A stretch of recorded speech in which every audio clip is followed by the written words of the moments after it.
I'm Brittany. This is Arthur, and welcome to Gaywatch, where we watch and read gay things. And today, we are finishing King's Rising, Book 3 in the Captive Prince trilogy. And this is not the end, as we will be reading a Summer Palace, which is kind of there's some short stories, but there's also, it is kind of more like the denouement, really. It is kind of an epilogue-ish of sorts that for the Captive Prince that we will be reading as well. So it's not totally the end of Captive Prince. It is, however, the end of the main thrust of the story. For whatever that might mean to you or me. We were on page 292 for chapter 17. We are starting a little bit late today because I kind of slept through my alarm. So we may or may not be taking a break halfway through. It kind of depends on where we are. It's also the final stretch of this book, so maybe it will just toss the break out for other reasons. But typically we read for a couple of hours and we take a break around halfway through to go back to the Gaywatch break room, which you were just in. But that may not be the case. We may just say, fuck the break today. We're going to have to play that one by ear.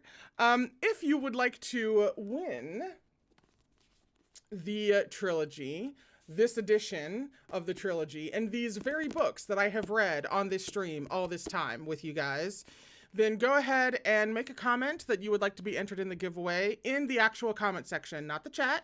And all you have to do is enter once. So if you've already dropped your comment on a previous video or on a previous stream, that's fine. I'll see that. When we get to the end of Summer Palace and we get to really the end of Captive Prince as a whole, on that last stream, that will be where I throw names in a hat and draw one out and send this trilogy to someone.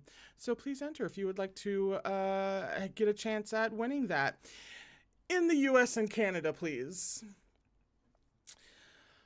Also, very quickly, before we start, now that some of you guys have come through almost all of Captive Prince, maybe for the first time, if you are as obsessed with this as I am, then I would like to recommend Urha.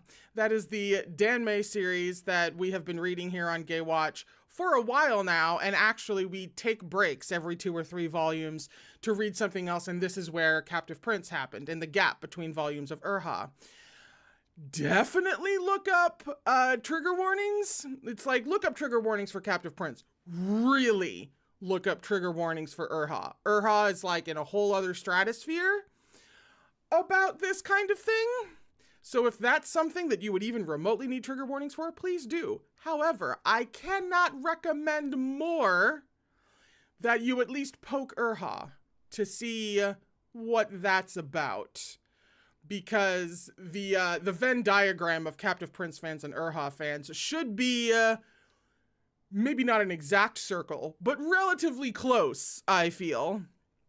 And I did the same thing when I came to a stopping point at the end of Volume 5 of Urha.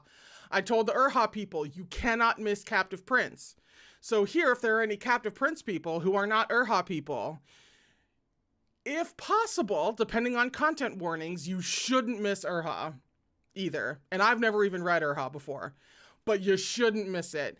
M, I believe, is in a rather unique position in that M has Captive Prince memorized, but M has also apparently been going along on the Urha reading streams as well. So they will be able to back me up, I feel, in this sentiment. I just wanted to say you don't want to miss Urha. Unless, of course, you have to for whatever reason, because woof. Okay, enough yapping. Damon really looked the regent dead ass in the eye while being restrained by like 8 dudes and was like, the moment you touched him, you were dead. And we felt that. That just happened, by the way. Beg just happened.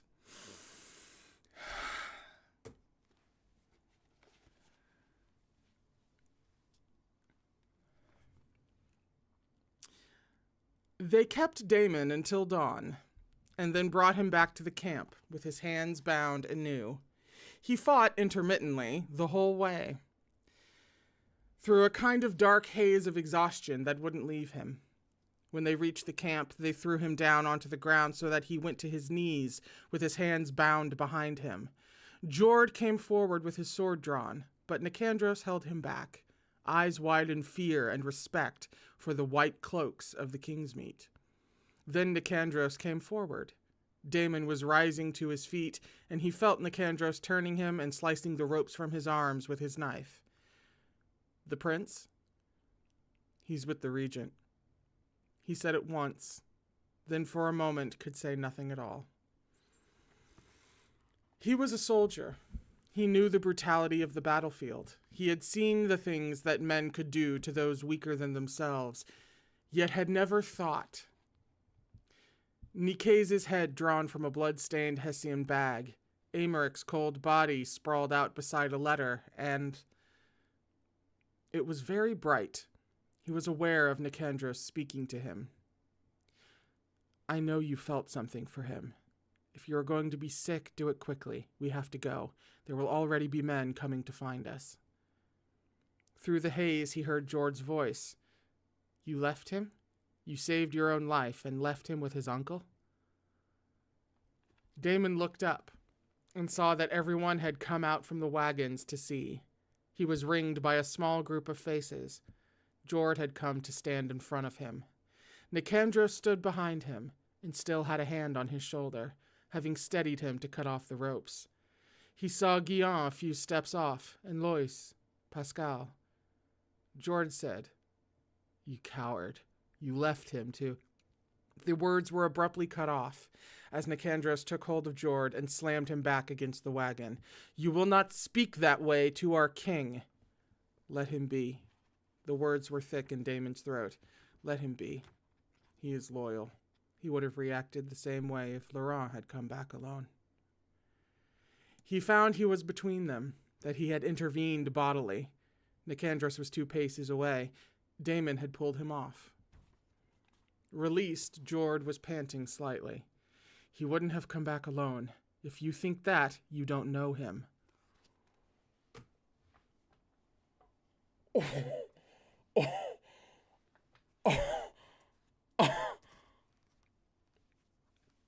He felt Nicandros' hand on his shoulder, steadying him, though Nicandros was speaking to Jord. Stop it. Can't you see what's going to happen to him? Jord's voice, demanding. He'll be killed, said Damon. There will be a trial. He'll be branded a traitor. His name will be dragged through the mud. When it's done, they'll kill him. It was the unadorned truth. It would happen here, publicly. In Eos, they displayed severed heads on rough wooden spikes along the traitor's walk. Nicandros was speaking. We can't stay here, Damianos. We have to... No, said Damon. He had his hand to his forehead. His thoughts whirled, useless. He remembered Laurent saying, I can't think. What would Laurent do? He knew what Laurent would do. Stupid, mad Laurent had sacrificed himself. He had used the last piece of leverage he had, his own life.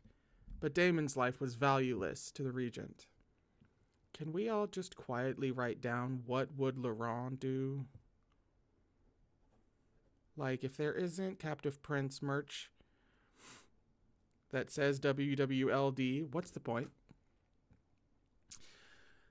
He felt the limits of his own nature, which too easily swung to anger, and the need, stymied by circumstance, to bring about the regent's death. All he wanted was to take up his sword and cut a path into Eos. His body felt thick and dull with a single thought that pushed at him, trying to get out. He pressed his eyes closed. He thinks he's alone, he said. He told himself, sickeningly, that it wouldn't be quick. The trial would take time. The regent would draw it out. It was what he liked.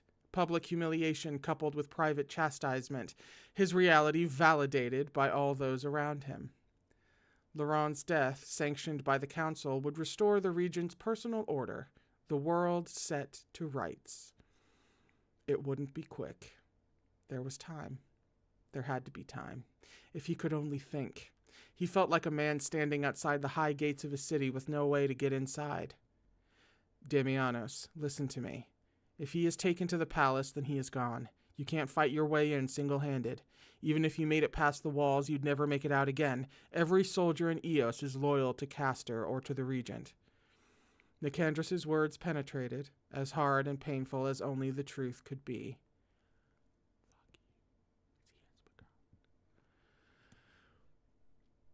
You're right. I can't fight my way in. From the beginning, he had been a tool, a weapon to be used against Laurent.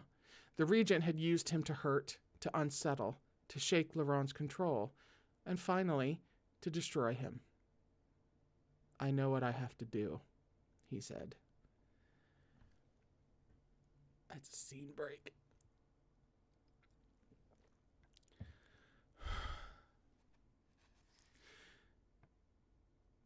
He arrived in the cool of morning, alone.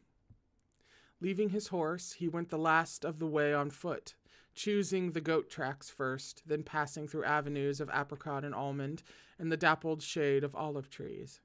Shortly after, the tracks ascended, and he began to climb a low limestone hill, the first of the rises that led him up and up further to the white cliffs and the city. Eos, the white city, built on high limestone cliffs that crumbled and broke off into the sea. The familiarity was so strong it was almost dizzying. On the horizon, the sea was a clear blue, only a few shades darker than the strident shade of the sky. He had missed the ocean. The foaming disorder of rocks and the sudden sharp sense of how spray would feel against skin, more than anything, made him feel like home. He expected to be challenged at the outer gates by soldiers warned and wary, on the lookout for him. But perhaps they were on the lookout for Damianos, the arrogant young king at the head of his army, not a single man in an old worn cloak, a hood that came down over his face, and sleeves to hide his arms. No one stopped him. So he walked in, past the first threshold. He took the northern road, one man winding through the crowd, and when he turned the first corner, he saw the palace as everyone saw it, disorientingly, from the outside. There, small as specks, were the high open windows and long marble balconies that invited the sea air in during the evening to cool the baking stone. To the east was the long, columned hall and airy upper quarters. To the north, the king's quarters, and the high-walled gardens with their shallow steps and winding paths and the myrtle trees planted for his mother. Memory was sudden. Long days training on the sawdust, evenings in the hall, his father presiding from the throne, himself walking those marble halls with surety and unconcern, an unreal former self who spent evenings on the great hall laughing with friends, being served as he wished by slaves. A yapping dog cut across his path. A woman with a parcel under her arm jostled him, then shouted at him in southern dialect to watch where he was going. He kept walking. He passed the outer homes, with their small windows of differently sized rectangles and squares. He passed the outer storehouses, the granaries, a stone revolving on a mill base, pushed by oxen. He passed the shouts of a dozen market stalls that were all selling fish pulled from the ocean in the pre-dawn. He passed the trader's walk, thick with flies. He scanned the tops of the spikes, but the dead were all dark-haired.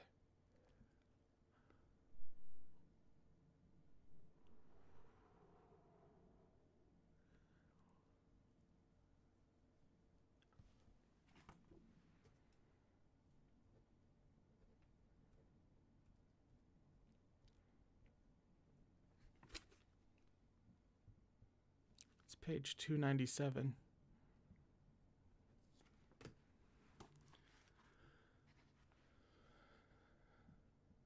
A burst of a cavalcade came trotting out on horses.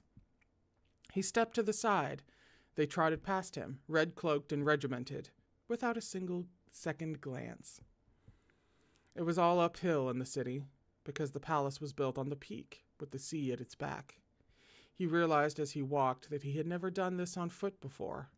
When he reached the palace square, A feeling of disorientation came over him again, because he only knew the square from the opposite angle, as a view from the white balcony, where his father used to emerge sometimes to raise a hand and address the crowd.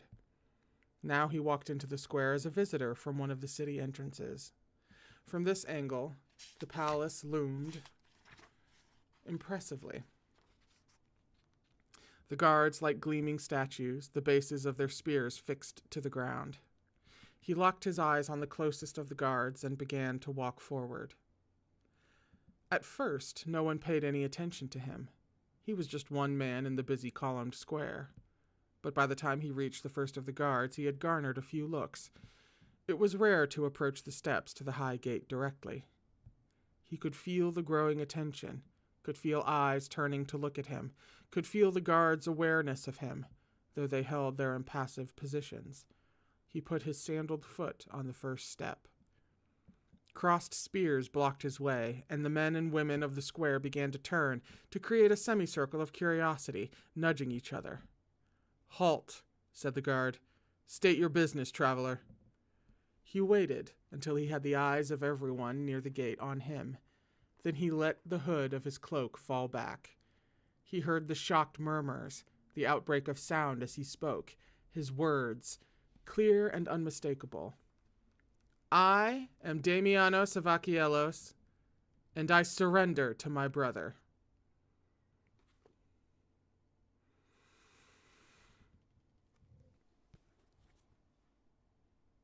That's a scene break.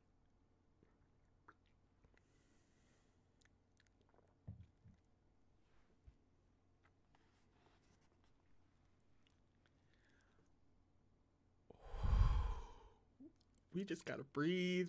Everybody has to breathe. Is everybody breathing? Everybody fucking breathe. You know how we hold hands sometimes? Everybody breathe, okay?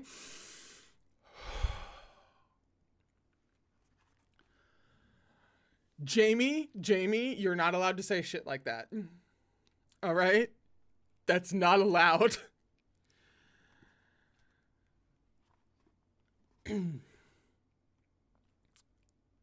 The soldiers were nervous. Damianos. In the moments before they hurriedly ushered him in through the gate, the crowd grew. Damianos. The name spread from mouth to mouth like a spark into a line of leaping fire, awed, fearful, shocked. Damianos of Achielos. The guard to the right just continued to look at him blankly, but there was growing recognition on the face of the guard to the left, who said, fatally, "It's him. It's him." And the spark ignited into a blaze, seizing the crowd. "It's him. It's him. Damianos." Suddenly it was everywhere. The crowd was jostling, exclaiming. A woman fell down onto her knees. A man shoved forward. The guards were close to being overwhelmed. They pushed him inside, roughly. His public surrender had accomplished that much. He had won himself the privilege of being manhandled into the palace. If it worked, if he was in time, how long could a trial last? How long could Laurent stall for time? The trial would have commenced in the morning. How long until the council returned their verdict and Laurent was taken to the public square to be shoved to his knees, his head lowered, the sword brought down on his neck? He needed them to take him into the hall to face Castor. He had given up his freedom for that single chance, gambling everything. He's alive. Damianos is alive. The whole city knew. They couldn't dispatch him in secret. They must take him to the hall. In fact, they took him to an empty set of apartments on the eastern side of the palace and discussed in hushed whispers what to do. He sat under guard on one of the low seats and didn't scream in frustration. As time passed, and then more time. This was already different to all his hopes. There were too many things that could go wrong. The latch on the doors was thrown open, and a new set of soldiers entered, heavily armed. One was an officer. Another carried irons. He stopped dead when he saw Damon. "Cuff him," said the officer. The soldier holding the irons didn't move, his wide eyes staring at Damon. "Do it," came the order. "Do it, soldier," said Damon. "Yes, Exalted," said the soldier, and then flushed as though he had done something wrong. He might have. It might have been treason to say that. Or it might be treason to step forward and close the iron around Damon's wrists. Damon held his arms ready behind his back, and still the man hesitated. This was a complex political proposition for the soldiers. They were nervous. The moment the iron closed around Damon's wrists, the nerves showed themselves in a different way. The soldiers had done something irrevocable. They had to think of Damon as a prisoner now, and they grew rougher, shouting and shoving him in the back, out of the apartment, blustering and too loud. Damon's heartbeat sped up. Was it enough? Was he in time? The soldiers pushed him around a corner, and he saw the first stretch of corridor. It was happening. He was being taken to the great hall. High, shocked faces lined the passages as they passed. The first person to recognize him was a household official carrying a vase which smashed, dropping from his hands. Damianos. A slave, caught in a crisis of etiquette, fell half to his knees and then stopped, agonizingly uncertain whether he should complete his prostration. A soldier froze in his tracks, eyes wide with horror. It was unthinkable that any man should lay hands on the king's son. And yet Damianos was being escorted in shackles, pushed forward by a spear butt when he walked too slowly. Thrust into the crush of the great hall, Damon saw several things at once. There was a ceremony underway. The columned hall was full of soldiers. Half of the thick crowd were soldiers. Soldiers guarded the entrance. Soldiers lined the walls. But they were the regent's soldiers. Only a small Achaelan honor guard stood near the dais. Varetian and Achaelan courtiers were packed into the hall with them, assembled for a spectacle. And there wasn't one throne on the dais. There were two. Castor and the regent sat side by side, presiding over the hall. Damon's whole body reacted against the wrongness of it, the regent sitting on his father's throne. Sickeningly, there was a boy of about 11 on a stool beside the regent.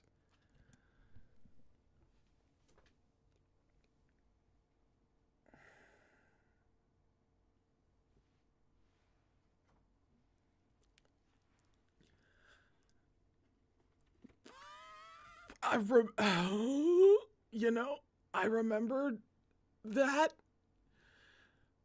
but it's entirely different to actually get there. Also, I forgot exactly what his age was. Not that any age would be... You know what I mean. You know what I mean. Ooh. God. Damon's gaze fixed on the regent's bearded face, the wide shoulders swathed in red velvet, the heavily ringed hands.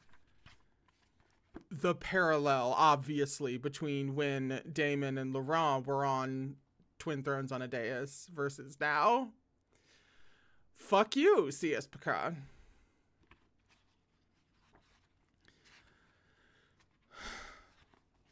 It was strange. He had waited for so long to face Castor, and now he found him simply extraneous. The regent was the sole intrusion, the sole threat. Castor looked satisfied. He didn't see the danger. He didn't understand what he had let into Achelos. The regent's soldiers thronged the hall. The entire Varetian council was here, gathered in assembly near the dais, as if Achelos was already their country. A part of Damon's mind registered all of that, as the rest of him kept looking, kept scanning the faces. And then, as the crowd parted slightly, he saw what he was searching for, the first glimpse of a yellow head. Alive. Alive. Laurent was alive. Damon's heart leapt, and for a moment he just stood and drank the sight in, giddy with relief. Laurent stood alone, in a cleared space to the left of the dais steps, flanked by his own set of guards. He was still wearing the short Achaelan chiton that he had worn to the king's meet, but it was dirty and ripped. Skimpy and showing the signs of rough wear, it was a humiliating garment for him to stand in before the council. Like Damon, he had his hands chained behind his back. It was suddenly obvious that this spectacle was Laurent's trial, and that it had been underway for hours. Laurent's straight-back posture, by now held in place by will alone. The physical act of standing for hours in irons must be taking its toll, the sheer ache of muscle exhaustion, the rough treatment, and the examination itself, the regent's questions, and Laurent's steady, determined answers. But he wore the clothes and the chains with disregard, his posture, as ever, coolly untouchable. His expression could not be read, except for, if you knew him, the courage that he sustained though he was alone, and tired, and without friends, and he must know that it was close to the end. And then Damon was pricked into the hall at sword point, and Laurent turned and saw him. It was clear from the open look of horrified recognition on Laurent's face that he had not expected Damon, that he had not expected anyone. On the dais, Castor made a small gesture to the regent, as if to say, "You see, I have had him brought for you." The whole hall seemed to swing around at the disruption. "No," said Laurent, swinging his gaze back to his uncle. "You promised." Damon saw Laurent take physical control over himself, forcing back further reaction. "I promised what, nephew?" The regent sat calmly on his throne. His next words addressed the council. "This is Damianos of Achelous. He was captured at the gates this morning.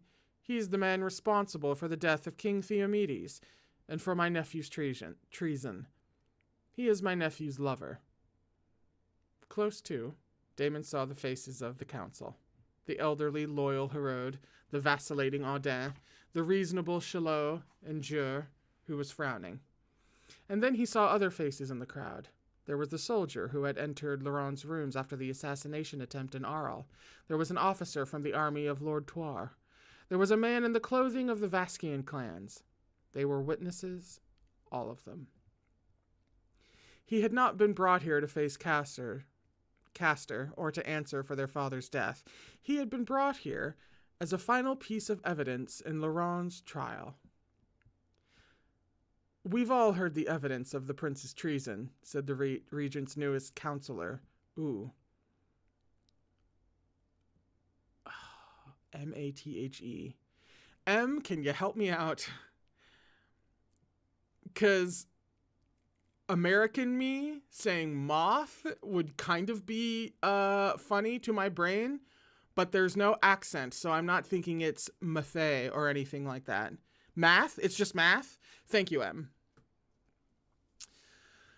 Said the regent's newest counselor, Math.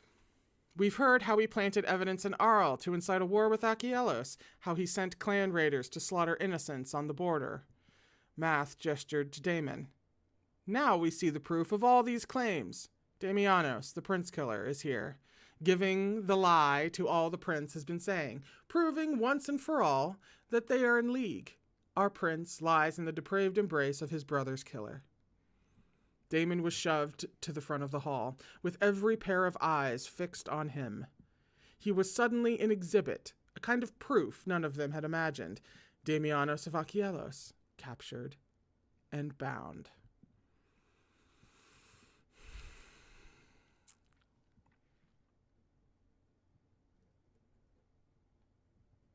What a sight.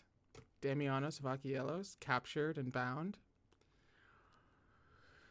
The regent's voice searched for understanding. "Even with all that we have heard today, I cannot bring myself to believe that Laurent allowed the hands that killed his brother to touch him, that he lay in the sweat of an Achelan bed and let a killer have his body."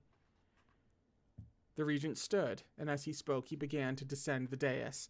A concerned uncle looking for answers. He stopped in front of Laurent. Damon saw one or two of the counselors react to the proximity, fearing for the regent's physical safety, though it was Laurent who was immobilized, held in the grip of a soldier, his wrists chained hard behind his back. In a loving gesture, the regent lifted his fingers and brushed a strand of yellow hair from Laurent's face, searching Laurent's eyes. "Nephew, Damianos is restrained. You can speak honestly. You are safe from harm. Laurent weathered the slow, caring touch, as the regent said, gently, "Is there some explanation? Perhaps you were not willing. Perhaps he forced you."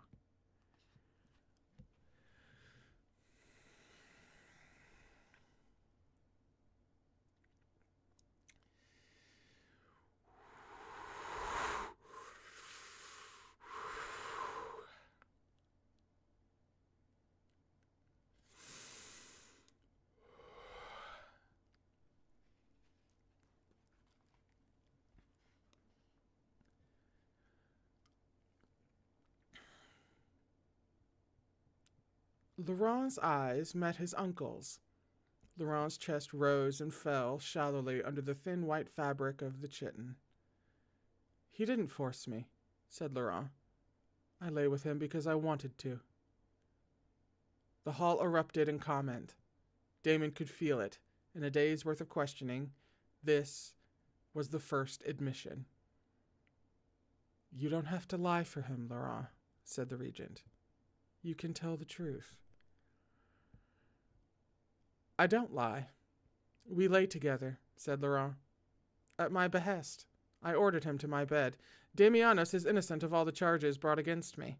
He suffered my company only under force. He is a good man who has never acted against his own country."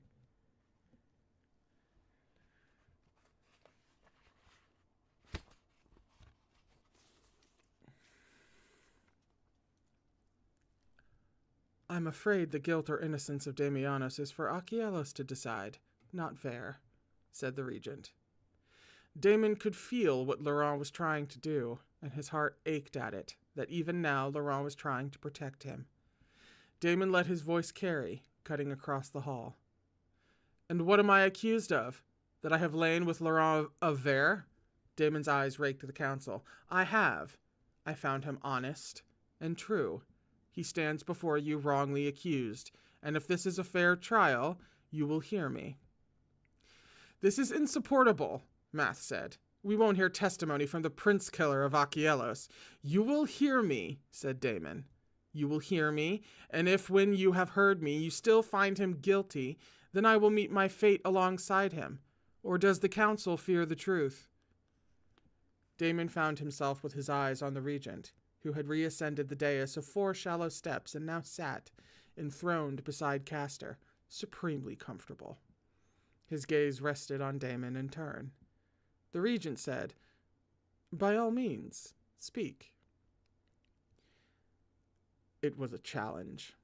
To have Laurent's lover in his power pleased the regent as a demonstration of his larger power. Damon could feel that. The regent wanted Damon to entangle himself, wanted a victory over Laurent that was total. Damon drew in a breath. He knew the stakes. He knew that if he failed, he would die alongside Laurent, and the regent would rule in Ver and in Achilleos. He would have given over his life and his kingdom. He looked around at the columned hall. It was his home, his birthright, and his legacy. More precious to him than anything. And Laurent had given him the means to secure it. At the king's meet, he could have left Laurent to his fate and ridden back to Carthage and his army.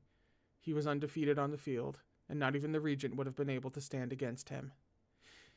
Even now, all he had to do was denounce Laurent, and he could face Castor with a real chance of taking back his throne. But he had asked himself the question in Ravenel, and now he knew the answer. A kingdom, or this?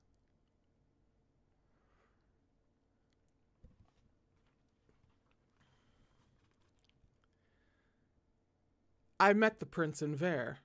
I thought as you did. I didn't know his heart. It was Laurent who said, 'No.' I came to learn it slowly. Damon, don't do this. I came to learn his honesty, his integrity, his strength of mind. Damon! Of course Laurent wanted everything done his own way. But today it was going to be different. I was a fool, blinded by prejudice. I didn't understand that he was fighting alone, that he had been fighting alone for a very long time. And then I saw the men he commanded, disciplined and loyal I saw the way his household loved him, because he knew their concerns, cared for their lives.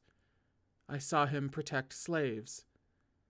And when I left him, drugged and without friends after an attack on his life, I saw him stand up in front of his uncle and argue to save my life because he felt he owed me a debt. He knew that it might cost him his life. He knew he'd be sent to the border to ride into the very same plot to kill him. And he still argued for me. He did it because it was owed, because in the very private code with which he ran his life, it was right. He looked at Laurent, and he understood now what he had not understood then, that Laurent had known who he was that night. Laurent had known who he was, and had still protected him, out of a sense of fairness that had somehow survived what had happened to him.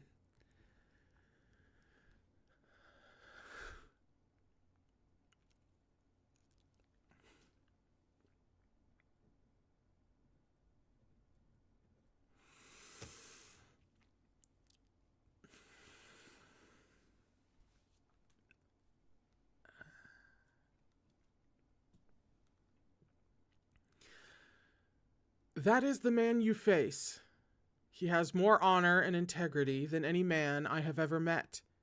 He is dedicated to his people and his country, and I am proud to have been his lover. Damon said it with his eyes on Laurent, willing him to know how much he meant it. And for a moment, Laurent just gazed back at him, his eyes blue and wide.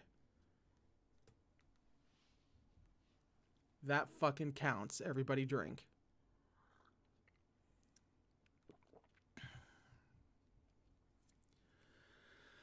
The regent's voice interrupted.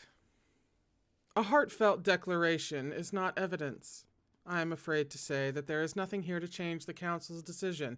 You offered no proof, only accusations of an unlikely plot against Laurent, with no hint as to who the architect of it might be. You are the architect, said Damon, lifting his eyes to the regent.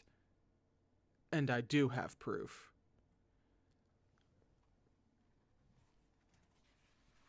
That's the end of the chapter.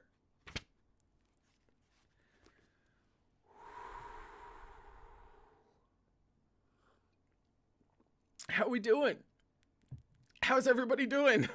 Are we all right? I'm not okay. I've read this before several times. I'm not okay. Because you forget things. I think I talked about this in the book chat earlier. Yeah.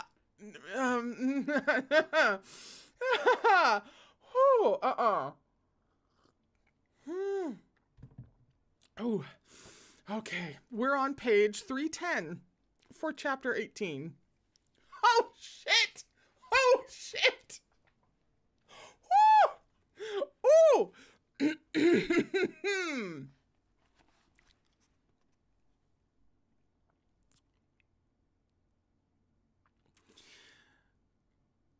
I call Guillaume of Fontaine to speak.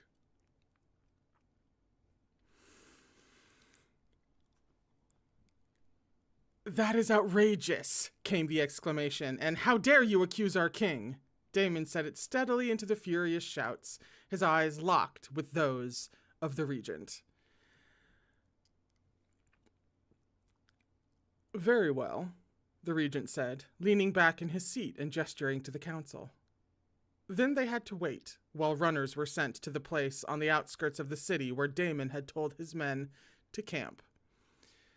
The councilors got to sit down, and so did the regent and Castor.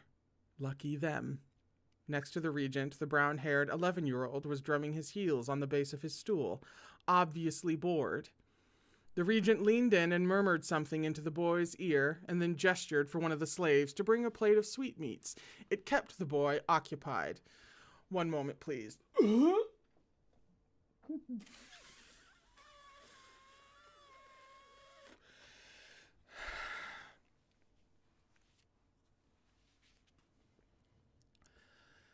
It didn't keep anyone else occupied. Around them, the hall was stifling, the thick press of soldiers and onlookers a packed, fidgeting mass. The strain of standing in heavy irons was beginning to make itself felt in Damon's back and shoulders. For Laurent, who had been here for hours, it would be worse. The ache that began in the back traveling to the arms, the thighs, until every part of the body was made of fire. Guillaume entered the hall. Not only Guillaume, but all the members of Damon's party. Guillaume's wife, Lois, looking white-faced, the physician, Pascal, Nicandros and his men, even Jord and Lazare. It meant something to Damon that he had given each of them the option to leave, and they had chosen to stay with him. He knew what they risked. Their loyalty touched him. He knew that Laurent didn't like it. Laurent wanted to do everything alone, but it wasn't going to be like that.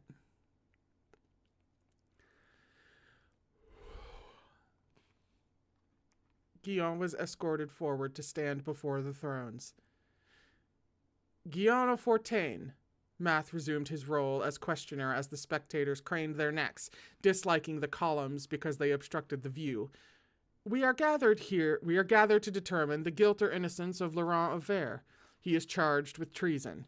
We have heard how he sold secrets to Achilleos, how he supported coups, how he attacked and killed Veretians to further his cause. Do you have testimony that will bring clarity to these claims? I do. Guillaume turned to the council. He had been a counselor himself, a respected colleague known to be privy to the regent's private dealings. Now he spoke clearly and unequivocally. Laurent Aver is guilty of every charge brought against him, said Guillaume. It took a moment for those words to penetrate, and when they did, Damon felt the ground drop out from beneath him. No, said Damon, as the hall erupted in comment for a second time. Guillaume raised his voice. I have been his prisoner for months. I have seen firsthand the depravity that he has fallen into, how he beds the Achillean every night, how he lies in the obscene embrace of his brother's killer, sating his desires at the expense of our country. You swore to tell the truth, said Damon. No one was listening to him. He tried to coerce me to lie for him. He threatened to kill me. He threatened to kill my wife. He threatened to kill my sons. He slaughtered his own people at Ravenel. I would vote him guilty myself if I were still a member of the council. I think we are satisfied, said Math. No, said Damon, his involuntary struggle aborted by his handlers as shouts of agreement and of vindication came from the regent's supporters in the hall. Tell them what you know about the regent's coup in Achilleos. Guillaume spread his hands. The regent is an innocent man whose only crime is that he trusted a wayward nephew. That was enough for the council. They had, after all, been deliberating all day. Damon swung his gaze to the regent, who was watching proceedings with calm confidence. He had known what Guillaume would say. He planned this, said Damon desperately. They are colluding. A blow from behind sent him to his knees, where he was held down. Guillaume calmly stepped across the chamber to take his place by the council. The regent rose and descended the dais to put his hand on Guillaume's shoulder and speak a few words to him, not loud enough for Damon to hear. The council will now pass their sentence. A slave approached bearing a gold scepter. Herode took it up, holding it like a staff, end to the ground. And then a second slave came forward bearing a black square of cloth, symbol of the oncoming sentence of death. The bottom fell out of Damon's stomach.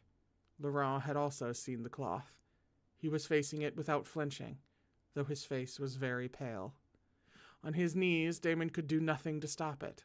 He struggled hard and was held down, panting. There was an awful moment in which all he could do was look up at Laurent, helplessly. Laurent was pushed forward to stand across the width of the hall from the council, chained and alone but for the two soldiers who held him by each arm in a hard grip. No one knows, thought Damon. No one knows what his uncle has done to him. His eyes swung to the regent, who was gazing at Laurent with sad disappointment. The council stood alongside him. It had a symbolic power, the six of them standing on one side of the hall, and Laurent, in his thin, tattered Achillean clothing, held in the grip of his uncle's soldiers on the other. Laurent spoke. No final advice. No uncle's kiss of affection. You had so much promise, Laurent, said the regent. I regret what you became more than you do. You mean that I'm on your conscience? Said Laurent. It hurts me, said the regent, that you feel such animosity towards me, even now. That you try to undermine me with accusations when I have only ever wanted the best for you. He spoke in a saddened voice. You should have known better than to bring Guillaume to testify against me. Laurent met the regent's eyes, standing alone before the council. But uncle, said Laurent, Guillaume isn't who I brought. He brought me, said Guillaume's wife, Lois, stepping forward. Damon turned. Everyone turned. Lois was a woman of middle years and graying hair that was lank after a day and a night on the road with little rest. He hadn't spoken to her during the ride, but he heard her now as she came to stand before the council. I have something to say. It's about my husband and this man, the regent, who has brought my family into ruin and who ended the life of my youngest son, Aymeric. I can't pound the desk because even though I have a new tripod, everything would go falling everywhere. Ah! I can hit the back though. Oh, yes!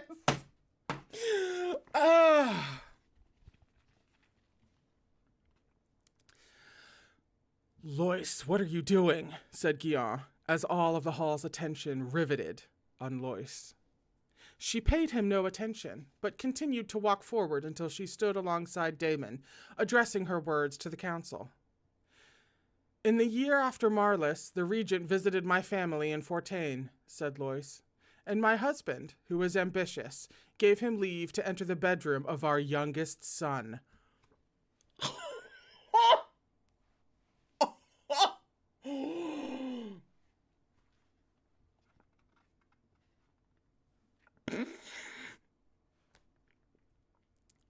Lois, stop this now. But her words continued. It was a gentleman's agreement. The regent could indulge himself in relaxed privacy at our home, and my husband was rewarded with lands and a position of greater prominence at court. He was made ambassador to Achielos, and he became the intermediary between the regent and the regent's conspirator, Castor. Guillaume was looking from Lois to the council, and he gave a laugh, braying and too loud. You can't be giving credence to any of this. No one answered, the silence uncomfortable. Councillor Chalot's gaze shifted for a moment to the young boy sitting beside the regent, his fingers sticky with powdered sugar from the sweetmeats. I know that no one here cares about Aymeric, said Lois. No one cares that he killed himself at Ravenel because he couldn't live with what he had done. So let me tell you instead about what Aymeric died for. A plot between the regent and Castor to kill King Theomedes and then to take his country.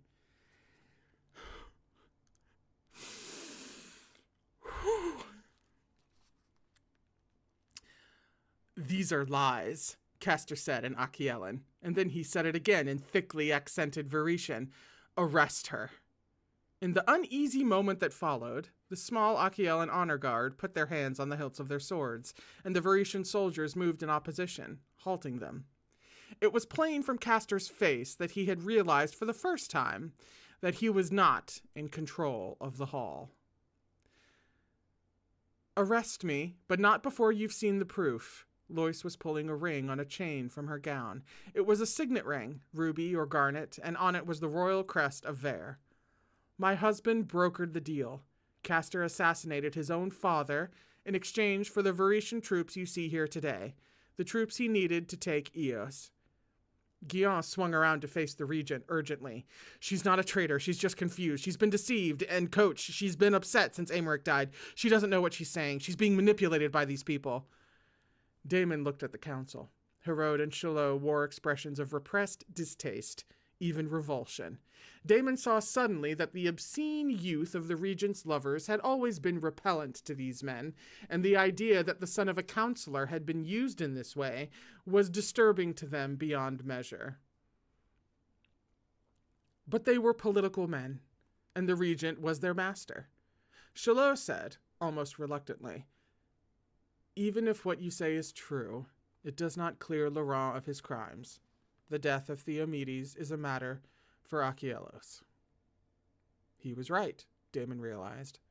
Laurent hadn't brought Lois to clear his own name, but to clear Damon's. There was no proof that would clear Laurent's name. The regent had been too thorough. The palace assassins were dead. The assassins from the road were dead. Even Gaywatch was dead, cursing boy pets and physicians. Damon thought of that, of Gaywatch holding something over the regent. It had kept Gaywatch alive, kept him in wine and women until the day it hadn't. He thought of a trail of death that extended all the way to the palace. He remembered Nicaise, appearing in sleeping clothes the night of the assassination attempt. Nicaise had been executed only a few months later. His heart started pounding. They were connected in some way. He was suddenly sure of it. Whatever Gaywatch had known, Nicaise had known it too, and the regent had killed him for it, and that meant... Damon was pushing himself up abruptly. "There's another man here who can testify," Damon said. "He hasn't come forward on his own. I don't know why, but I know he must have a reason. He's a good man. I know he'd speak if he were free to do so. Maybe he fears reprisal against himself or against his family." He addressed his words to the hall. "I ask him now, whatever your reason, you have a duty to your country. You should know that better than anyone. Your brother died protecting the king." Silence. The spectators in the hall looked from one to another, and Damon's words seemed to hang awkwardly. The expectation of a reply came and went with a lack of all answer. Pascal stepped forward, his face lined and rather pale.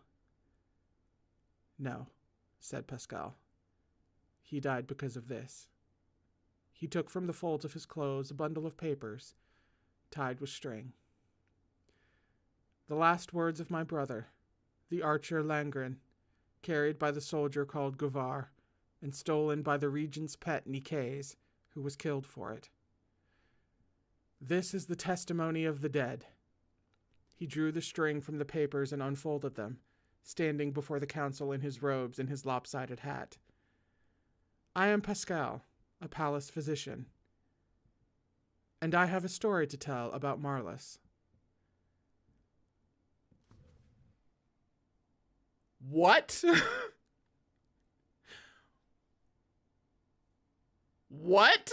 I don't remember this. That's a scene break. I don't remember this. I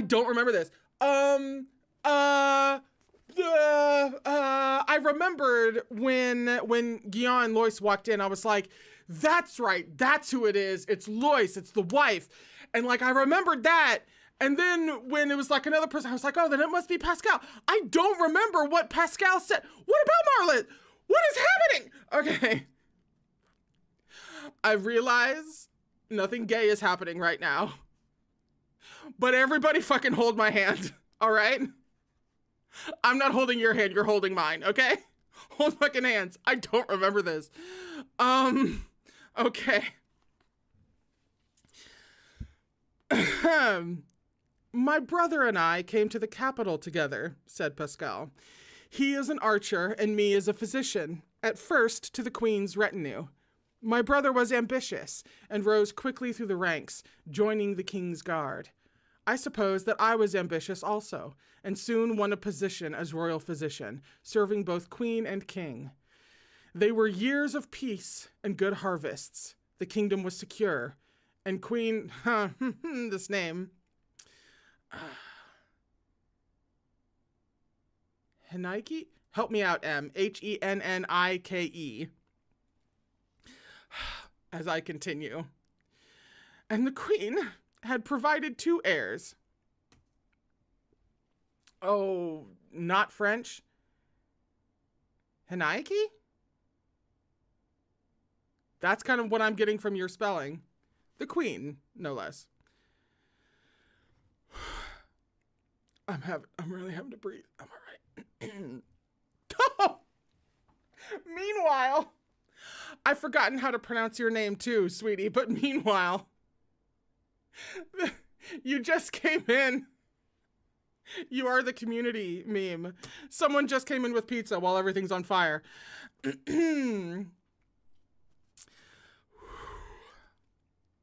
And the Queen and Nike had provided 2 heirs. Then, 6 years ago, when the Queen died, we lost our alliance with Kempt, and Achielos took it as an opportunity to invade. He had reached a part of the story that Damon knew, though it was different, hearing it told in Pascal's voice. Diplomacy failed. The talks fell through. Theomedes wanted land, not peace. He sent away the Varetian emissaries without hearing them. But we were confident in our forts. No army had taken a Varetian fort in over 200 years, so the king brought his army south to Marlis in full complement to repel Theomedes from its walls. Damon remembered it. The gathering banners, the swell of numbers, 2 armies of immense power, and his father confident, even in the face of those impenetrable forts. They are arrogant enough to come out. I remember my brother before the fight. He was nervous, excited, wild with a kind of confidence I had never seen in him before. He talked about a different future for our family, a better future. It wasn't until many years later that I learned why. Pascal stopped and looked across the hall right at the regent, who stood beside the council in his red velvet robes. The council will recall how the regent advised the king to leave the safety of the fort, that our numbers were superior, that there was no danger in riding out onto the flat, and that a surprise attack on the Achaeans would end the war swiftly, saving many Varetian lives. Damon looked at the council. They did remember it, he saw, as he did. How cowardly he had thought the attack, how craven. For the first time he wondered what had happened behind Varetian lines to cause it. He thought of a king convinced it was the best way of protecting his people. Instead, Varetians fell. I was nearby when the word came that Auguste was dead. In grief, the king pulled off his helm. He was careless. I think in his mind, he had no reason left to be careful. A stray arrow took him in the throat, and with the king dead and the heir dead, the regent ascended to the throne of Vere. Pascal's eyes, like Damon's, were on the council. They would all recall the days after the battle. As council members, they had sanctioned the creation of the regency. In the aftermath, I searched for my brother, but he was missing, Pascal said. I learned later that he had fled the battlefield. He died several days later in a village in Saint-Pellier, stabbed in an altercation. The villagers told me that there was someone with him when he died. It was a young soldier named Gavar. At the mention of Gavar's name, Guion jerked up his head. Alongside him, the council stirred. Was Gavar my brother's killer? I didn't know. I watched, not understanding, as Gavar rose to power in the capital. Why was he suddenly the regent's right-hand man? Why was he given money, power, slaves? Hadn't he been thrown out of the king's guard? It occurred to me that Gavar had received the bright future my brother had talked about, while my brother lay dead. But I didn't understand why. The papers Pascal had in his hand were old, yellowed. Even the string that had held them together was old. He straightened them, unconsciously. Until I read this. He began to untie the string, drawing it away and opening the papers. They were covered in writing. Nicaise gave it to me for safekeeping. He had stolen it from Gavar, and he was scared. I opened it, never expecting what I would find. In fact, the letter was to me, though Nicaise didn't know it. It was a confession, in my brother's handwriting. Pascal stood with the unfolded papers in his hands. This is what Gavar used to blackmail his way to power all these years. This is why my brother fled, and why he lost his life. My brother was the archer who killed the king, for which the regent promised him gold and delivered him death. This is the proof that King Alaron was killed by his own brother.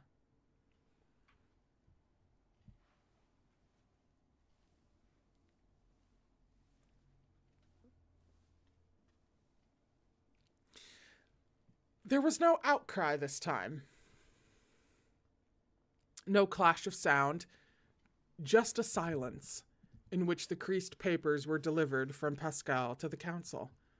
As Herode took them, Damon recalled that Herode had been a friend to King Eleron. Herode's hand was shaking. And then Damon looked at Laurent. Laurent's face was completely devoid of color. It was not an idea that Laurent had entertained before, that much was clear. Laurent had his own blind spot when it came to his uncle. I didn't think he'd really try to kill me, after everything, even after everything. It had never really made sense that the Varetian army had attacked in the open when their strategic dominance had always been their forts. The day that Ver had fought Achielos at Marlis, there had been 3 men between the regent and the throne, but what might not be accomplished in the chaotic mess of battle? Damon thought of Guvar in the palace, doing what he pleased to one of the regent's Achielan slaves. Holding a thread over the regent would be a dangerous cocktail, heady and terrifying. 6 years of looking over your shoulder, of waiting for the sword to fall, not knowing when or how it would happen, but knowing that it would. He wondered if there had been a time in Guvar's life before the power and the fear had wrecked him.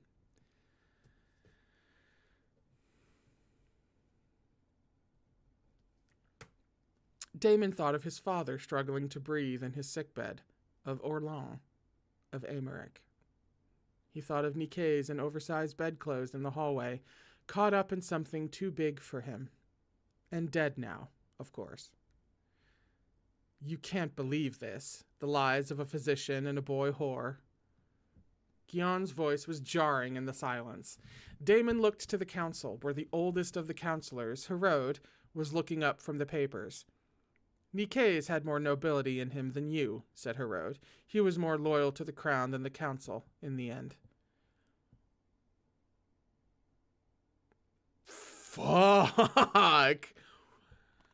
Herode stepped forward. He used the gold scepter like a staff as he walked, with the eyes of every person assembled on him. Herode crossed the hall, stopping only when... I'm overcome. Only when he stood in front of Laurent, who was still held in the tight grip of one of his uncle's soldiers. We were here to hold the throne in trust, and we failed you, said Herode, my king. And he knelt, with the slow, painstaking care of an elderly man, on the marble stones of the Achielan hall. Seeing Laurent's shocked face, Damon realized that something had happened that Laurent had not imagined. No one had ever told him before that he deserved to be king. Like a boy who has been given praise for the first time, Laurent didn't know what to do. He looked suddenly very young. His lips parted wordlessly, his cheeks flushed. Jure rose. As the onlookers watched, Jure left his place with the council and crossed the hall to drop to one knee alongside Herode. A moment later, Chalot followed, then Audin, and finally, like a rat deserting a ship, Math moved away from the regent and hurriedly fell to one knee in front of Laurent. The council has been deceived into treason, said the regent calmly. Take them. There was a pause, in which his order ought to have been followed, but wasn't. The regent turned. The hall was thick with his soldiers, the regent's guard, trained to his orders and brought here to do his bidding. None of them moved.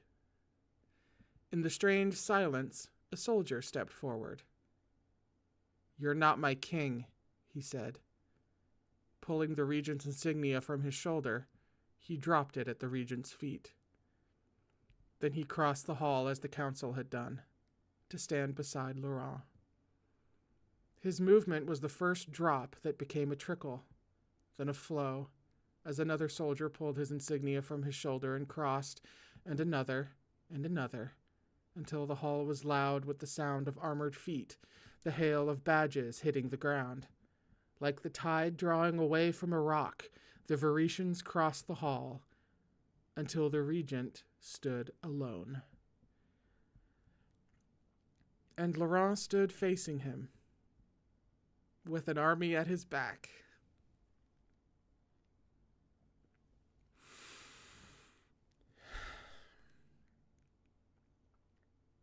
Herod, said the regent, this is the boy who has shirked his duties, who has never worked for anything in his life, who is in every way unfit to rule the country. Herod said, he is our king. He's not a king. He's no more than a... You've lost. Laurent's calm words cut across his uncle's. He stood free. His uncle's soldiers had released him, striking the irons from his wrists. Across from him, the regent stood exposed, a middle-aged man used to commanding public spectacle, now with it turned against him. Herod lifted the scepter. The council will now make its ruling. He took the black square of cloth from the slave who had carried it and placed it over the head of the scepter.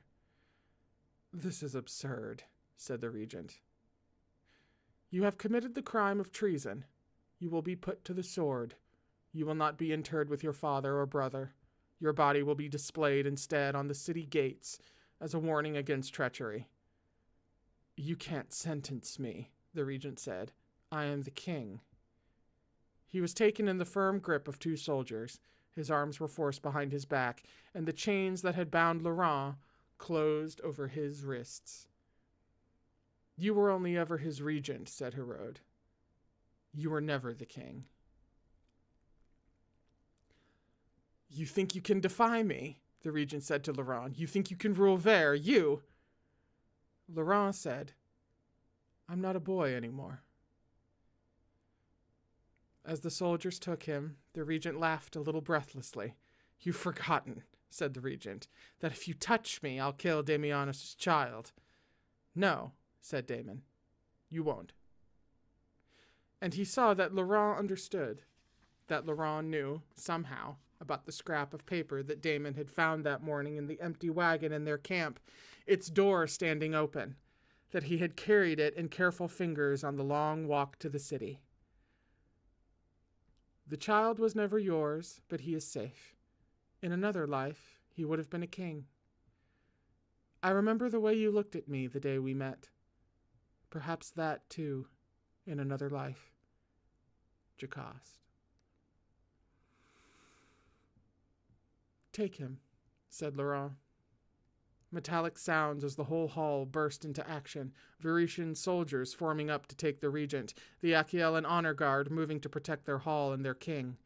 The regent was forced hard to his knees. His expression of disbelief was turning to fury, then to horror, as he was struggling. A soldier approached with a sword. What's happening? Said a young voice. Damon turned. The 11-year-old boy who had been sitting beside the regent's throne had pushed up out of his chair and was staring, confusion in his wide brown eyes. What's happening? You said we'd go riding after. I don't understand. He was trying now to go to the soldiers who were holding the regent down. Stop it! You're hurting him! You're hurting him! Let him go! A soldier was holding him back, and the boy was fighting him. Laurent looked at the boy, and in his eyes was the knowledge that some things couldn't be fixed. He said, Get that boy out of here. It was a single clean stroke. Laurent's face didn't change. Laurent turned to the soldiers when it was done. Put his body on the gates. Fly my flag on the walls. Let all my people know of my ascension. He lifted his eyes and met Damon's gaze across the length of the hall. And unchain the king of Achaelos. The Achaean soldiers holding Damon didn't know what to do. One of them let go of Damon's arm as the Venetians advanced. Two of the others broke, shoving away in an attempt to escape. There was no sign of Castor. In the confusion, he had taken his chance and fled, his small honor guard with him. There would be bloodshed in the corridors as Laurent's men moved out. All those who had supported Castor would now be fighting for their lives. Damon was suddenly surrounded by Varetian soldiers, and Laurent was with them. A Varetian soldier took hold of his chains. The iron cuffs fell from him, leaving only the gold. "You came," said Laurent. "You knew I would," said Damon. "If you need an army to take your capital," said Laurent, "I seem to have one." Damon let out a strange breath. They were gazing at each other.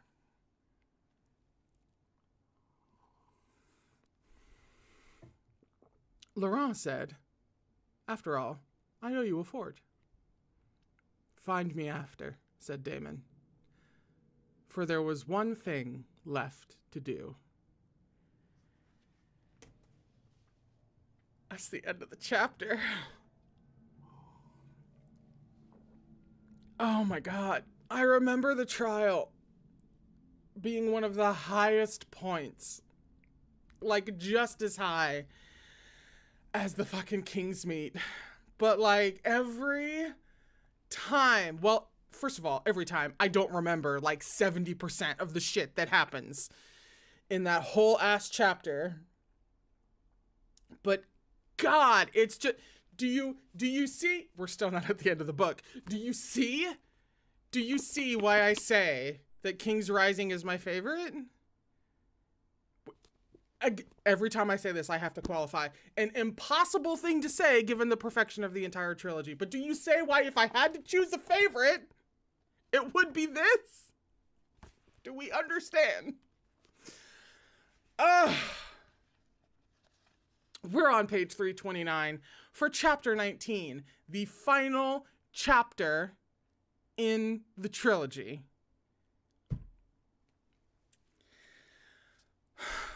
And as you could probably tell by now, because it's after 420, fuck the break. No breaks today.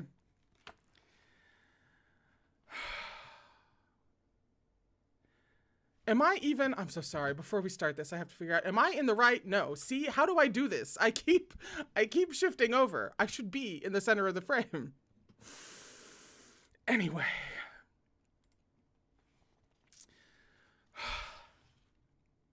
The halls were chaos.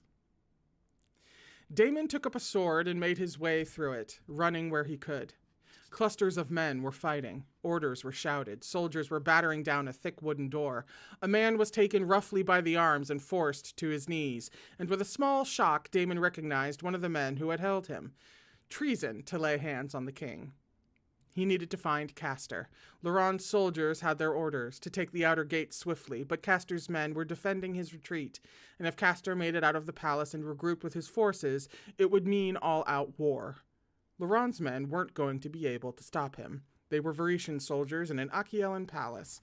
Castor knew better than to try to leave by the main gates. Castor would escape through the hidden tunnels, and Castor had a head start. So he ran. Even in the thick of the fighting, few tried to stop him. One of Castor's soldiers recognized him and shouted that Damianos was here, but did not attack Damon himself. Another, finding himself in Damon's path, stepped back. A part of Damon's mind registered this as Laurent's effect on the field at Halley. Even men fighting for their lives could not overcome a lifetime of observance and directly strike against their prince. He had a clear path. But even running, he wasn't going to make it in time. Castor was going to escape, and in a few hours Damon's men would be scouring the city, searching houses with torches through the night. Castor slipped away, hidden by sympathizers, rendezvousing with his army, civil war rolling like flame over his country. He needed a shortcut, a way to cut Castor off, and then he realized that he knew a way, a path that Castor would never take, would never conceive of taking, because no prince used those passageways. He turned left. Instead of heading towards the main doors, he made his way to the viewing hall, where slaves were displayed for their royal masters. He turned into the narrow corridors along which he'd been taken on that long-ago night, the fighting becoming distant shouts and clangs behind him, the sounds growing muffled as he ran. Are you fucking kidding me? And from there, he descended down into the slave baths. He entered a wide marble room with open baths, the collection of glass vials containing oils, the thin runnel on the far edge, the chains hanging from the ceiling, all familiar. His body reacted, his chest constricting, his pulse kicking hard. For a moment he was hanging suspended from those chains again, and Jocasta was coming towards him across the marble. He blinked the vision back, but everything here was familiar. The wide archways, the lapping sounds of water that reflected light onto the marble, the wall chains that hung not only from the ceiling, but decorated each chamber at intervals, the coiling, heavy steam. He forced himself forward into the chamber. He passed through one archway, then another, and then he was in the place where he needed to be, marbled and white, with a set of carved steps set against the far wall. And then he had to stop, and there was an interval of silence. All he could do was wait for Castor to appear at the top of the stairs. Damon stood, his sword in his hands, and tried not to feel small, like a younger brother. Castor came in alone, without even an honor guard. When he saw Damon, he gave a low laugh, as though Damon's presence satisfied in him some sense of the inevitable. Damon looked his brother's features, the straight nose, the high, proud cheekbones, the dark, flashing eyes, now turned on him. Castor looked even more like their father than Damon did, now that he had let his beard grow in. He thought of everything that Castor had done, the long, slow poisoning of their father, the massacre of his household, the brutality of his own enslavement, and he tried to understand that these things had not been done by another person, but by this one, his brother. But when he looked at Castor, all he could remember was that Castor had taught him how to hold the spear, that he had sat with him when his first pony had broken its leg and had to be put down, that after his first octon Castor had ruffled his hair and told him that he had done well. "He loved you," said Damon, "and you killed him." "You had everything," said Castor. "Damianos, the true-born, the favorite. All you had to do was be born and everyone doted on you. Why did you deserve it more than I did? Because you were better at fighting? What does wielding a sword have to do with kingship?" "I would have fought for you," said Damon. "I would have died for you.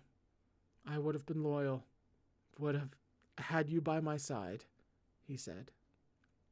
"You were my brother." He made himself stop before he gave voice to the words that he had never let himself speak.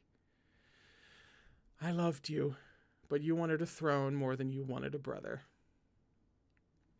He did not, in fact, say that. "Are you going to kill me?" said Castor. "You know I can't beat you in a fair fight." Castor hadn't moved from the top of the stairs. He had his sword drawn too. The stairs followed the wall with no railing, carved marble, with a drop to the left. "I know," said Damon. "Then let me go." "I can't do that." Damon took a step onto the first marble tread. It wasn't tactically to his advantage to fight Castor on the stairs, where height gave Castor superior position. But Castor wasn't going to give up the only edge he had. Slowly he began to ascend. "I didn't want to make you a slave. When the regent asked for you, I refused. It was Jocasta. She convinced me to send you to Vere." "Yes," said Damon. "I'm beginning to understand that she did." Another step. "I'm your brother." Castor said it, as Damon took another step and then another. "Damon, it's a terrible thing to kill your own family." "You're troubled by what you've done." It gives you a moment's pause. "You think it doesn't?" said Castor. "You think I don't think every day about what I've done?" Damon was close enough now. Castor said, "He was my father too. That's what everyone forgot the day you were born. Even him." Castor said, "Do it." and Castor closed his eyes and dropped his sword. Damon looked at Castor, at his bowed neck and his closed eyes, his unarmed hands. "I can't set you free," said Damon. "But I won't end your life. Did you think I could? We can go together to the Great Hall. If you swear fealty to me there, I'll let you live under house arrest here in Eos." Damon lowered his sword. Castor lifted his head and looked at him, and Damon saw 1,000 unspoken words in his brother's black eyes. "Thank you," said Castor. "Brother." And he drew a knife from his belt and ran it straight through Damon's unprotected body. The shock of betrayal hit a moment before the physical pain that drove him a step back. The step wasn't there. He was tumbling backwards into nothingness, a long drop until he hit marble, the air knocked out of his lungs. Dazed, he tried to get his bearings, tried to breathe and couldn't, as though he had taken a punch to the solar plexus, except that the pain was deeper and not lessening, and there was a lot of blood. Castor was at the top of the stairs, a blood-slicked knife in one hand, bending to pick up his sword with the other. Damon saw his own sword, which must have been knocked from his hand by the fall. It lay 6 paces away. Survival instinct told him he must get to it. He tried to move, to push himself closer. The heel of his sandal skidded on blood. "There can't be 2 kings of Akielos." Castor was coming down the steps towards him. "You should have stayed a slave in Ver." "Damon." A shocked, familiar voice to his left. He and Castor both turned their heads. Laurent was standing in the open archway, white-faced. Laurent must have followed him from the great hall. He was unarmed and still wearing that ridiculous chiton. He needed to tell Laurent to get out, to run, but Laurent was already on his knees beside him. Laurent's hand was passing over his body. Laurent said in an oddly detached voice, "You have a knife wound. You have to staunch the blood until I can call for a physician. Press here, like this."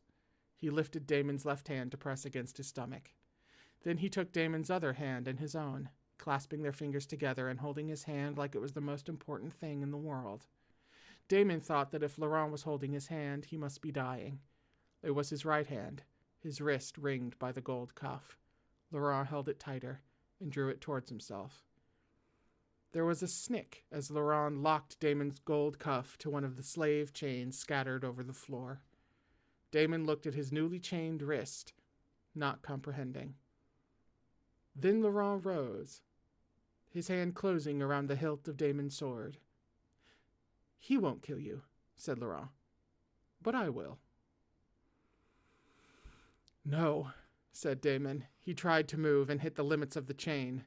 He said, "Laurent, he's my brother."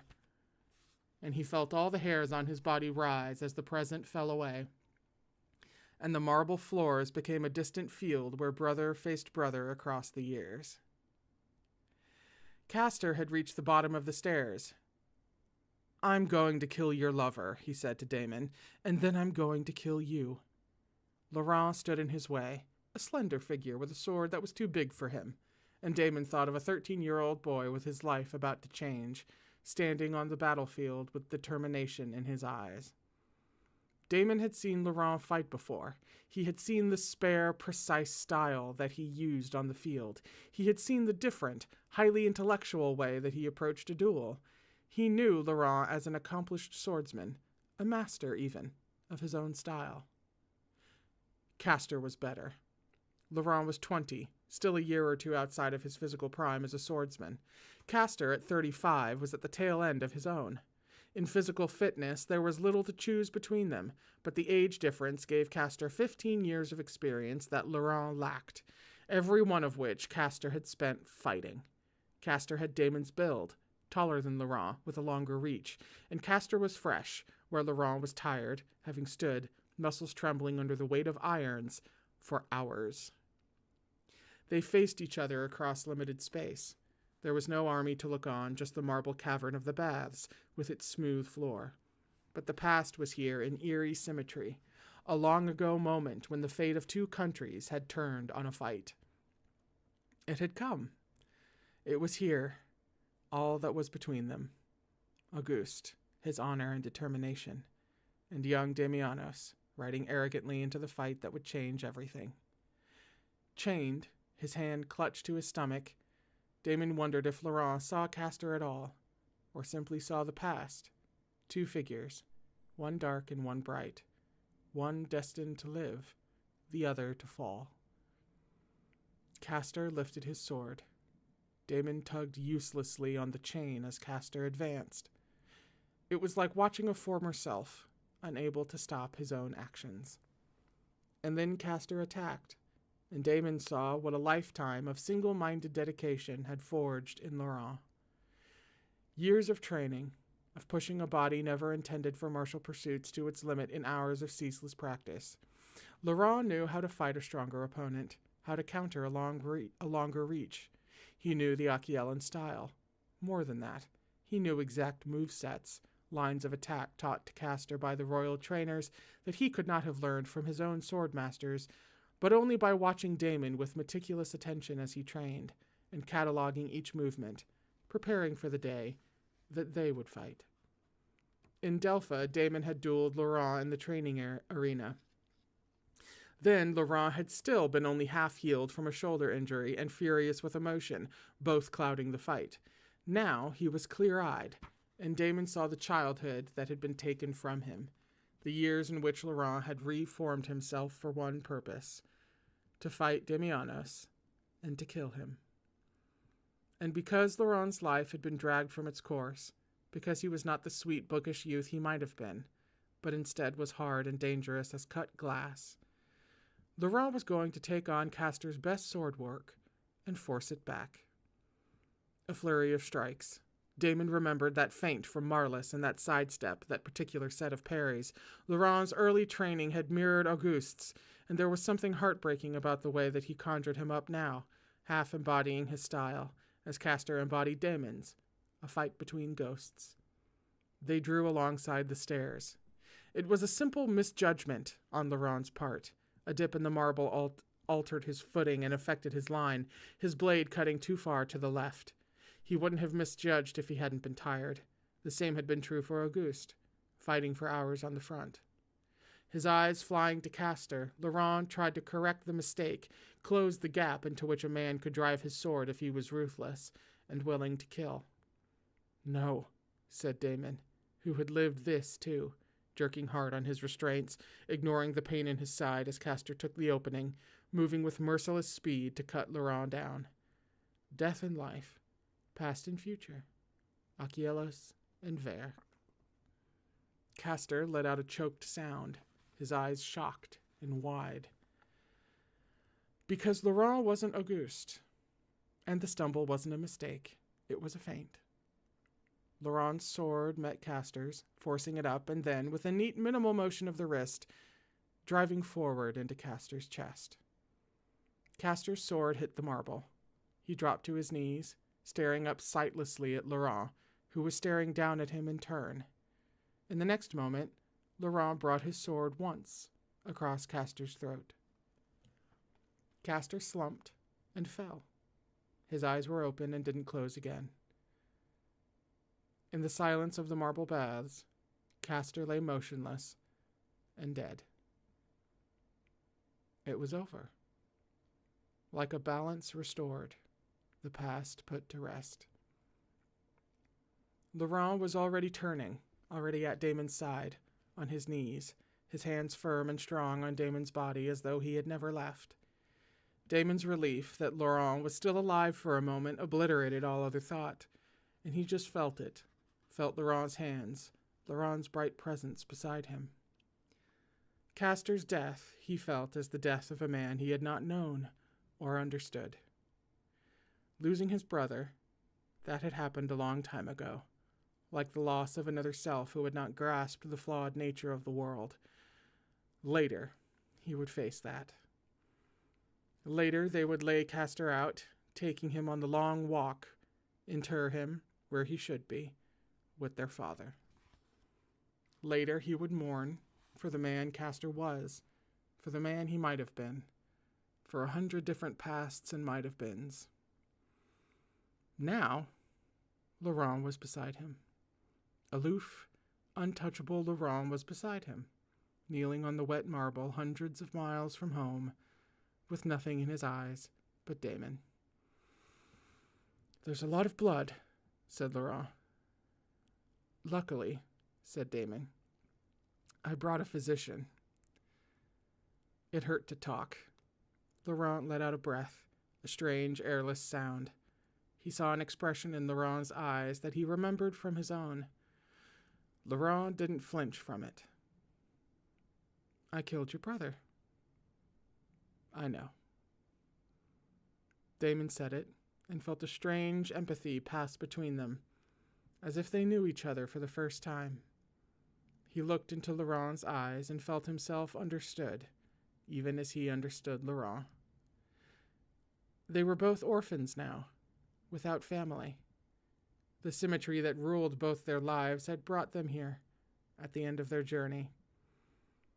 Laurent said, "Our men have the gates and the halls.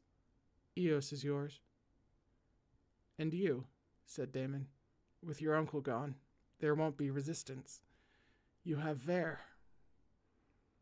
Laurent was very still, and the moment seemed to draw out, the space between them private in the hushed baths. "And the center. We both hold the center," said Laurent. And then, "It was one kingdom once."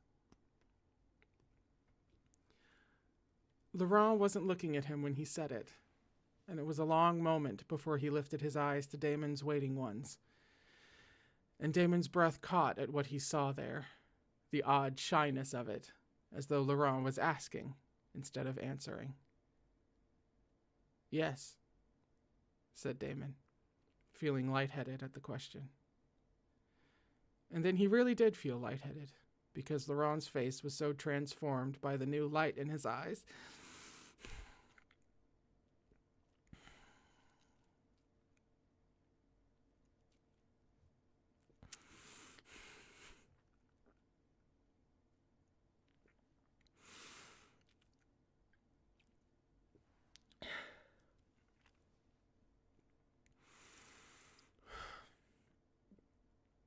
That Damon almost didn't recognize him.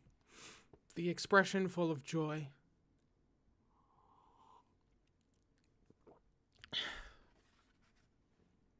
"No, don't move," said Laurent, when Damon pushed up onto an elbow, and then, idiot, when Damon kissed him. He pushed Damon firmly back. Damon let him. His stomach hurt. It was not a mortal wound, but it was nice to have Laurent fuss over him. The thought of days of bed rest and physicians was made sweeter by the thought of Laurent alongside him, making barbed remarks in public, and in private, newly tender. He thought, Laurent alongside him for all the span of his days.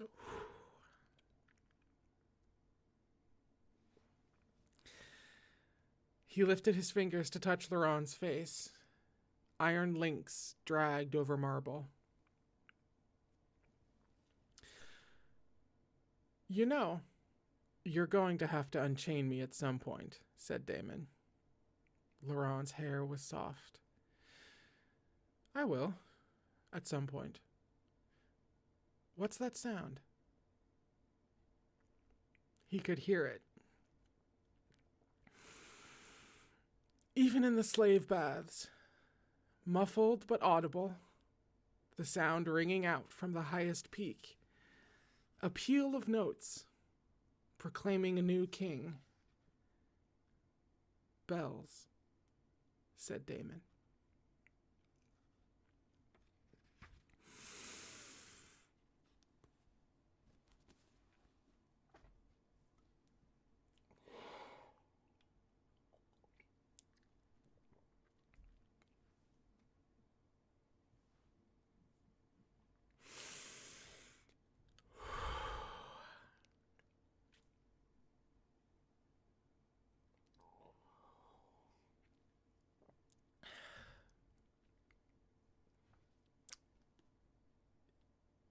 In the first book,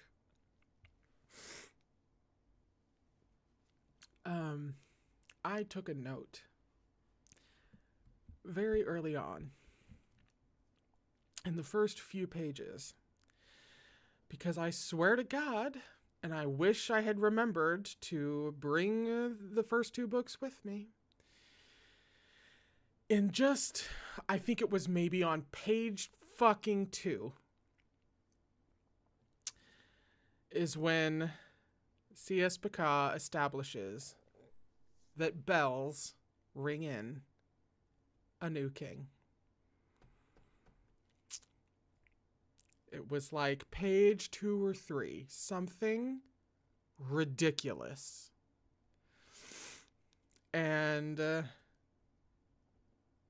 that was when I knew that sitting on all this knowledge was going to kill me. And it did. And I've been waiting ever since like 5 minutes in to the very first Captive Prince stream for the very, very end.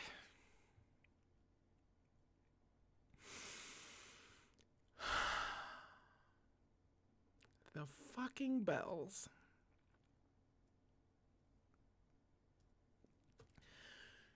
Jesus.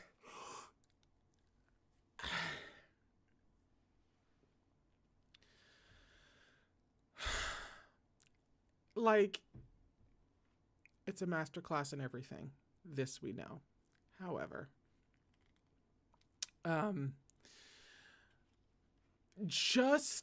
I feel like the last 2 chapters of this could be taken apart for all of the intricate levels of payoff that there are. That is just one assault after another until you reach some weird, like, Cloud 9 level of euphoria that also hurts. That, at least for me, is rarely seen to such astonishing degree.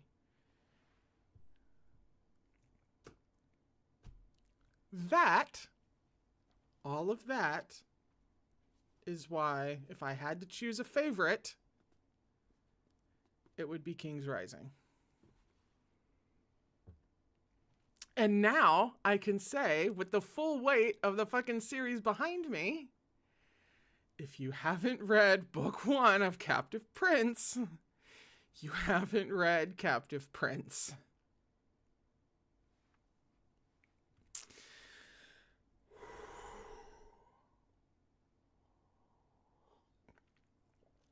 Like, there are so many things, there's so many little things to talk about. Like Henry. The fact that Laurent beat Castor because he was not Auguste. The whole fucking trilogy ends in the slave baths where it begins. I almost threw the book across the room, because obviously I remember the whole last sequence in the bells, but I always forget exactly where they are. And Damon only being able to cut Castor off because he knows the shortcut through the baths that a king wouldn't take. But he knew, and he would, because of that whole witchcraft. Unbelievable motherfucking witchcraft. I will now be taking in the comments of these over on Tumblr, wherever, especially because I know you have them somewhere.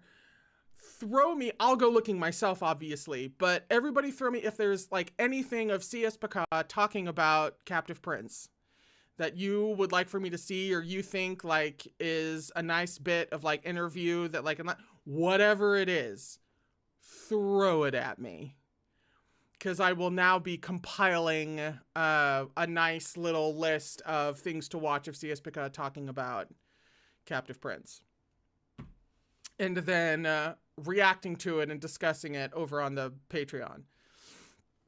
I will also try to post those videos for YouTube members, but it depends on how copyright treats me. It depends on the interviews, it depends on the copyrights, but I will try to see if I can get that here as well for YouTube members and you guys.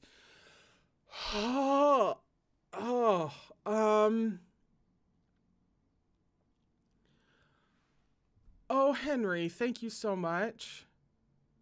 Henry just had a lovely all caps couple of sentences complimenting voice acting and the way I read it and stuff, because that was actually kind of going to be okay. Now you guys are just complimenting the way I read that. With you read my mind, because obviously as somebody who loves Captive Prince kind of a lot, despite the ADHD making me forget things, the anxiety and nerves that I had about doing it justice was very real. Very real. So hearing that I may have pulled it off even a fraction is very nice for me to hear. Because every other time I've read a book on stream, I'm reading it for the first time. And so there are certain, allowances for that and such. But something like this, where I knew it was just a very surreal experience that felt very well worth it. But seeing all of that love from you guys was really very validating for me. Thank you. Because of course, I don't know. I just wanted to do it justice, and you never know what feels really good for you, and it may never translate in all of that jazz. Oof. Okay. We're breathing.